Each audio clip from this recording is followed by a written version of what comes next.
Good afternoon everyone.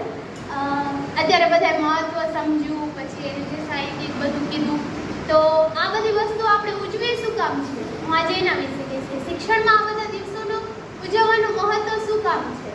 તો આપણે એક શિક્ષક બનવા જઈ રહ્યા છીએ, તો આજે અષાઢી બીજનો અવસર છે અને આગળ જતાં તમે ઘણા બધા એવા અવસર જોશો, ઘણી બધી એવી ઉજવણીઓ જોશો. તો એ શા માટે ઉજવીએ છીએ, કઈ કઈ પ્રવૃત્તિઓ કરી શકાય, એના વિશે હું તમને કહીશ.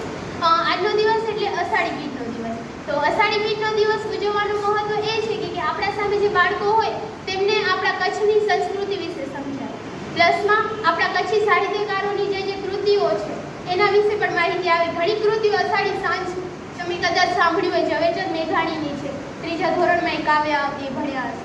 તો એ બધી કૃતિઓ છે, એનાથી આપણું સાહિત્ય મહત્વ પણ સંજવાય છે.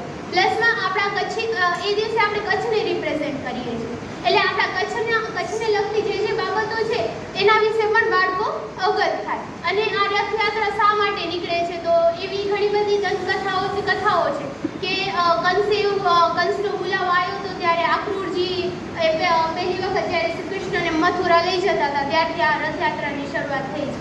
તો આ બધી વાર્તાઓ વિશે આપણા સામે જે વિદ્યાર્થી છે એ પરિચિત થાય. અને એના પ્લસમાં એમાં આપણે કઈ કઈ પ્રવૃત્તિઓ કરાવી શકીએ, તો એના વિશે હું કહું તો આપણે નિબંધ લેખનની સ્પર્ધાઓ કરાવતા હોઈએ છીએ સ્કૂલમાં, કે તેનાથી બાળકો એ અષાઢી બીજના મહત્વ વિશે વાંચે અને એને વગોડે. જ્યારે વગોડે છે ત્યારે એનું જ્ઞાન દ્રઢ થાય છે.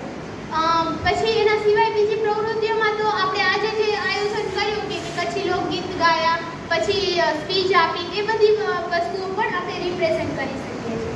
મારી આજની વાત છે એ આખા પીરિયડ દરમિયાન તમને સમજાશે, કારણ કે અહીંયા જે પ્રવૃત્તિઓ થશે એ બધી શિક્ષણને ઉદ્દેશ્યને થશે.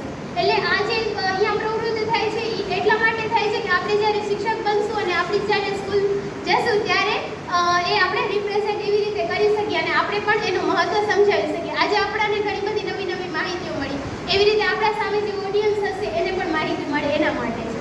અને અષાઢી બીજ વિશે કહું તો અષાઢી બીજ એ કચ્છીઓનું નવું વર્ષ માનવામાં આવે છે, કારણ કે લાખા ફુલાણી દ્વારા તેની પ્રથમ વર્ષ નવા વર્ષ તરીકે ઉજવણી કરવામાં આવી હતી, એટલે ત્યારથી એ સ્ટાર્ટ થયું. અને હું આટલું જ કહીશ. Thank you.